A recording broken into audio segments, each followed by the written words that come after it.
Subscribe कीजिए the perfect classes channel को और बेल आइकन को दबाइए लेटेस्ट वीडियो सबसे पहले देखने के लिए। स्टूडेंट द परफेक्ट क्लासेस में आप सभी का स्वागत है। शिक्षा निदेशालय राष्ट्रीय राजधानी क्षेत्र दिल्ली की वर्कशीट नंबर 9 डिस्कस कर रहे हैं बच्चों। 22 अक्टूबर 2020 की वर्कशीट है। क्लास 6 के बच्चों की, सब्जेक्ट है हिंदी। विद्यार्थी अपना नाम लिख लेंगे, कक्षा अध्यापक का नाम लिख लेंगे। ओके बच्चों, तो स्टार्ट करते हैं वर्कशीट।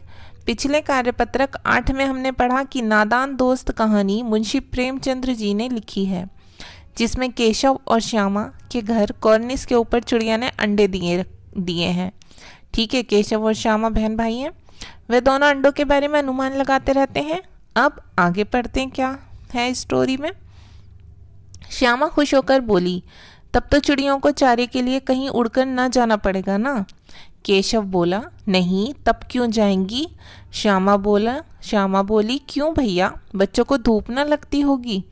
केशव का ध्यान इस तकलीफ की तरफ ना गया था। बोला, ज़रूर तकलीफ हो रही होगी, बेचारे प्यास के मारे तड़पते होंगे, ऊपर छाया भी तो कोई नहीं। आखिर यही फैसला हुआ कि घोंसले के ऊपर कपड़े की छत बना देनी चाहिए। पानी की प्याली और थोड़े से चावल रख देने का प्रस्ताव भी स्वीकृत हो गया। दोनों बच्चे बड़े चाव से काम करने लगे। श्यामा माँ की आंख बचाकर मटके से चावल निकाल लाई। केशव ने पत्थर की प्याली का तेल चुपके से ज़मीन पर गिरा दिया और उसे खूब साफ करके उसमें पानी भरा। अब चांदनी के लिए कपड़ा कहाँ से आए, फिर ऊपर बगैर छड़ियों के कपड़ा ठहरेगा कैसे और छड़ियाँ खड़ी होंगी कैसे। केशव बड़ी देर तक इसी उधेड़बुन में रहा, मतलब इसी विचार में रहा, इसी सोच विचार में। ठीक है बच्चों, आखिरकार उसने ये मुश्किल भी हल कर दी। श्यामा से बोला, जाकर कूड़ा फेंकने वाली टोकरी उठा लाओ, अम्मा जी को मत दिखाना। श्यामा बोली, वह तो बीच से फटी हुई है, उसमें से तो धूप न जाएगी। केशव ने झुंझलाकर कहा, तू टोकरी तो ला, मैं उसका सुराख बंद करने की कोई हिमाकत निकालूंगा। हिमाकत का मतलब होता है बच्चों कि कोई रास्ता निकाल लूँगा। श्यामा दौड़कर टोकरी उठा लाई। केशव ने उसके सुराख में थोड़ा सा कागज़ ठूस दिया और तब टोकरी को एक टहनी से टिकाकर बोला, देख, ऐसे ही घोंसले पर उसकी आड़ कर दूंगा, तब कैसे धूप जाएगी। श्यामा ने दिल में सोचा, भैया कितने चालाक हैं। गद्यांश पढ़ने से पहले देखिए बच्चों, शब्दार्थ देख लेते हैं। तकलीफ का मीनिंग है परेशानी, प्रस्ताव का मीनिंग है सुझाव, स्वीकृत का सहमत होना, उधेड़बुन का मीनिंग है सोच विचार, और हिकमत का मतलब है तरकीब, कोई रास्ता निकाल लेना। आप देखते हैं गद्यांश के आधार पर निम्नलिखित प्रश्नों के उत्तर दीजिए। तो फर्स्ट क्वेश्चन है, केशव का ध्यान किस तकलीफ की तरफ नहीं गया था। इसका आंसर हम लिखेंगे, चिड़िया के बच्चों को धूप लगती होगी, इस तकलीफ की तरफ केशव का ध्यान नहीं गया। अब क्वेश्चन नंबर 2 देख लेते हैं। केशव और श्यामा ने अंडों को धूप से बचाने के लिए क्या क्या उपाय सोचे थे। तो इसका आंसर हम लिखेंगे, केशव और श्यामा ने अंडों को धूप से बचाने के लिए घोंसले के ऊपर छत, पानी की प्याली और चावल का इंतजाम किया। अब क्वेश्चन नंबर 3 देख लेते हैं।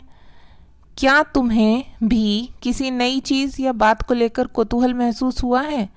ऐसे किसी अनुभव को लिखिए जो तुम्हारे मन में हुआ था। उस समय आपके मन में क्या क्या सवाल उठे। तो इसका आंसर हम लिखेंगे बच्चों, मैंने एक बिल्ली को अपने घर की टेबल के नीचे सर्दी में ठिठुरते हुए देखा तो मेरे मन में उसके प्रति दया आ गई। मैंने उसे एक प्याली में दूध दिया और एक पुराने कंबल से बिल्ली को ढक दिया। वह कंबल की गर्माहट में जल्दी ही गहरी नींद में सो गई। अब क्वेश्चन नंबर 4 देख लेते हैं। यदि उस जगह आप और आपका मित्र होता या होती तो आप दोनों क्या क्या उपाय सोचते। तो आंसर नंबर 4 हम लिख देंगे, यदि उस जगह मैं और मेरा मित्र होता तो हम भी केशव और श्यामा की तरह चिड़िया और उसके बच्चों के लिए घोंसले के ऊपर छत और उसके पीने के लिए पानी, खाने का इंतज़ाम करते। ठीक है बच्चों। अब क्वेश्चन नंबर 5 देखिए। कार्यपत्रक में दिए गए चित्र को ध्यान से देखकर किन्हीं 5 संज्ञा शब्दों के नाम लिखकर वाक्य बनाओ। तो हम आंसर नंबर 5 में लिखेंगे, किन्हीं 5 संज्ञा शब्दों के नाम व वाक्य इस प्रकार हैं। नंबर 1 हम लिख देंगे केशव, संज्ञा है ये केशव, इसका वाक्य बना देंगे, केशव बड़ी देर तक किसी उधेड़बुन में रहा। मतलब क्या है, केशव बड़ी देर तक किसी सोच विचार में रहा। सेकंड हमने लिख दिया संज्ञा श्यामा, एक लड़की का नाम है। अब हम वाक्य बना देंगे, श्यामा दौड़कर टोकरी उठा लाई। ठीक है। तीसरा शब्द लिखेंगे हम संज्ञा चिड़िया। ठीक है बच्चों, चिड़िया, अब इस पर वाक्य बना देंगे, चिड़िया घोंसले में रहती है। ठीक है, बुक में से भी हो सकता है, अपने पास से भी बना सकते हैं वाक्य। चौथा हमने लिख दिया घोंसला, तो इस पर हम वाक्य बना देंगे, हमें चिड़िया का घोंसला नहीं तोड़ना चाहिए। पांचवा संज्ञा लिख दी हमने बच्चे, अब इस पर वाक्य बना देंगे, दोनों बच्चे बड़े चाव से काम करने लगे। ठीक है, तो बच्चों ये वर्कशीट हमारी सॉल्व हो गई। अगर आपको मेरी वीडियो पसंद आई है तो प्लीज़ हमारी वीडियो को लाइक कीजिए, शेयर कीजिए, हमारे चैनल को सब्सक्राइब कीजिए। Thanks for watching.